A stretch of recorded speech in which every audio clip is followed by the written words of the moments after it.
I thought it would be a great idea for some of you that are brand new to seeing this for the first time, and some of you who've been here a long time, is to go through the entire single plane swing concept right here and show you exactly why I teach what I teach and how the single plane swing is absolutely the best way for you to play golf.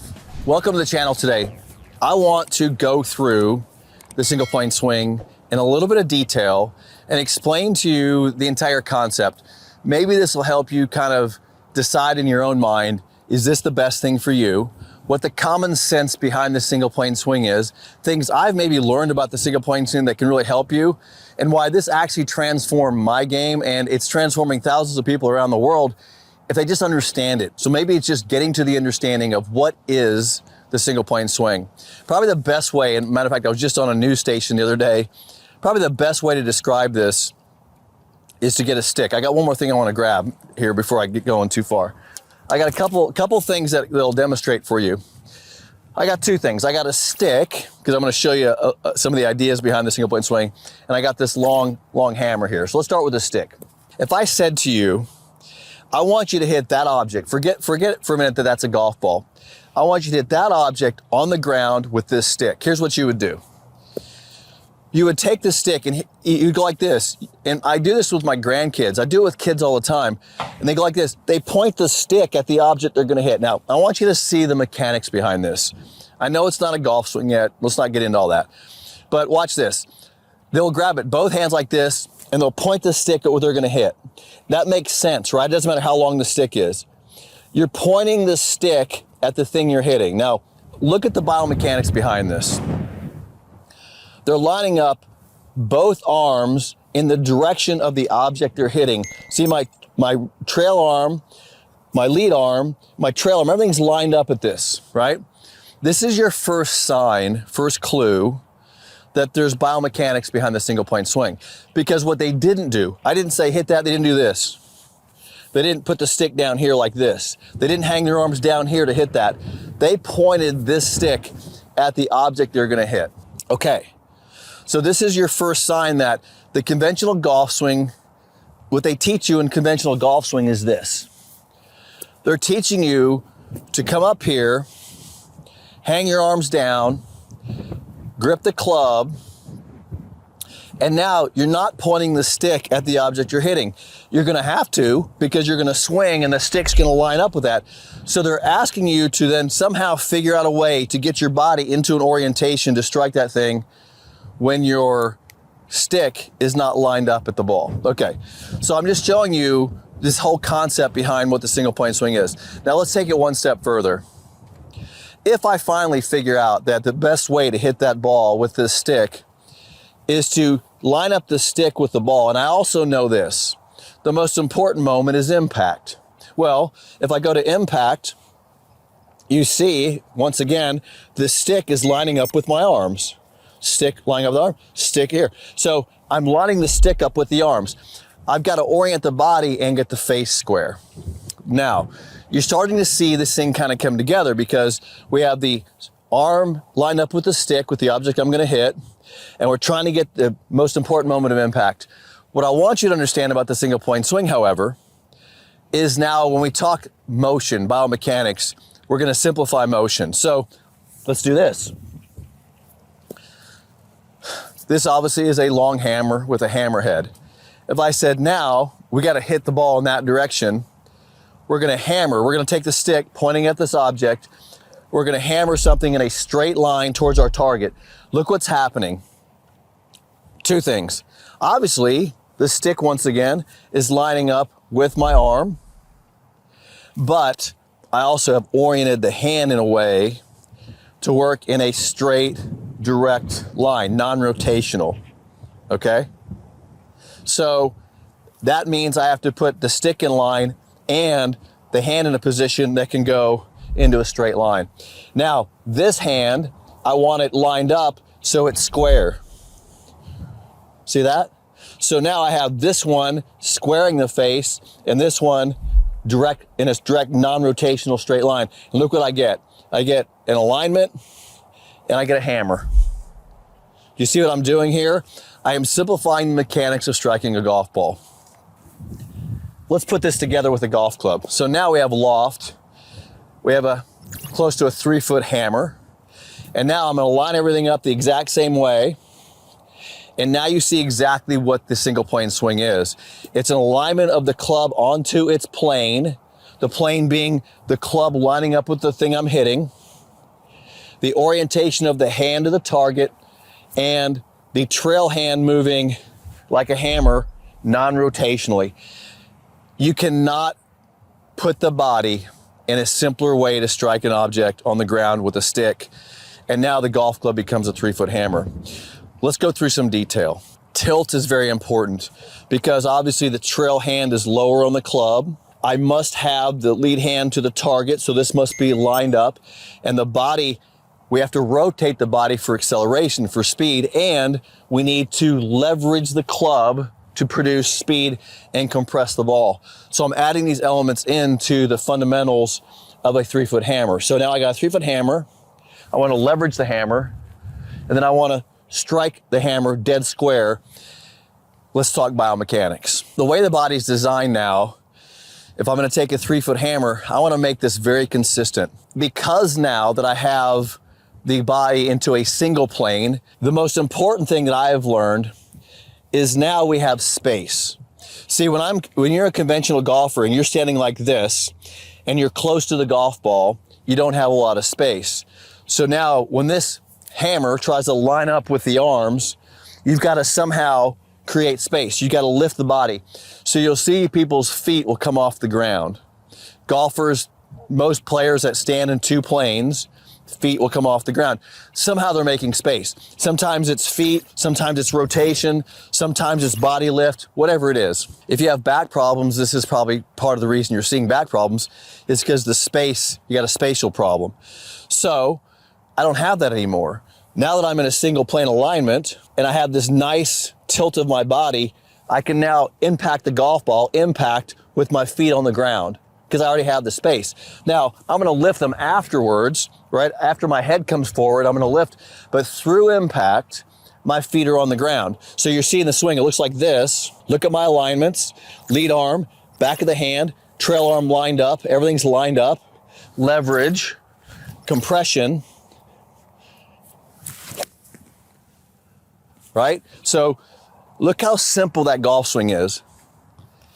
And I'm telling you right now, there is no fundamental, easier way to use this machine, the human body, with all of its joints and moving parts to hit that golf ball perfectly straight, solid every single time.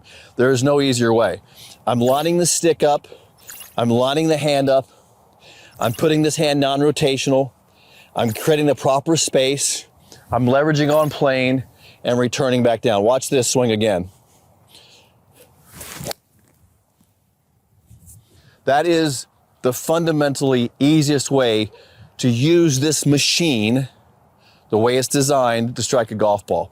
Let's talk about the machine. Now, you understand the concept of the single plane swing. I'm using the natural design of the body. Matter of fact, if you want to learn more about this in detail, if you love this stuff like I do, I wrote a book called The Intelligent Golf Swing. It's the intelligent way to use your body, the natural way it's designed to strike a golf ball. You can pick up a copy of The Intelligent Golf Swing. I'll put the link in the description here. Pick up a copy. It goes through ways I train the Intelligent Golf Swing and how to get the swing out of your body. When I talk about getting the swing out of your body, here's what I mean. The body has some natural design characteristics to it. In other words, joints, rotation, your body is designed to move certain ways. You got hinges. Okay, we want to simplify the body's motion. We want to create what I call mistake-proof its motion. Watch, I'll give you an example. When you stand straight up, and conventional golf has you stand straight up pretty much, very little tilt, arms hanging down. Your arms have to be in certain positions, but the most important moment of the entire swing motion is getting to impact. If we can get this club to go to impact consistently, right here, we can hit a golf ball consistently like I do. Well, look at that position for a minute. The back of the hand to the target, this arm is in flexion, my body's in tilt. So look at this alignment, look at the back of the hand alignment, look at the trail shoulder is lower, look at the arm being bent. So I have this really great position and impact that I'm looking for, right? When I set up, I'm very close to that in the single plane swing. This is address, that's impact, very similar. We have a bit of rotation, the weight's more on my lead foot.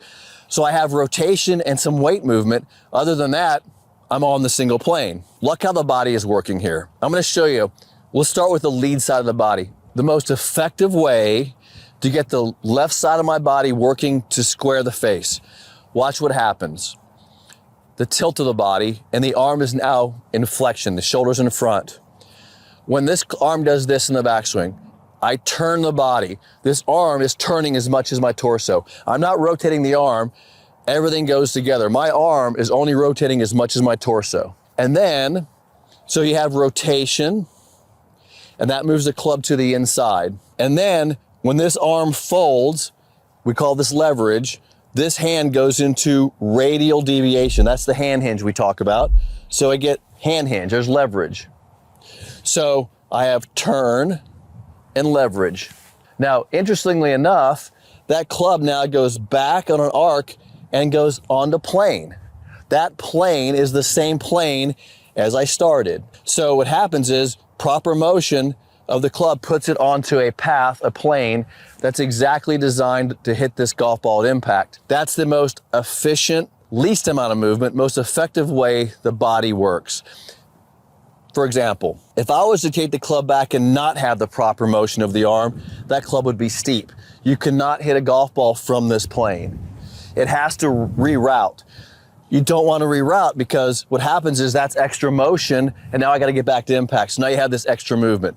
Too much movement, inconsistency, because we have to get consistently in impact.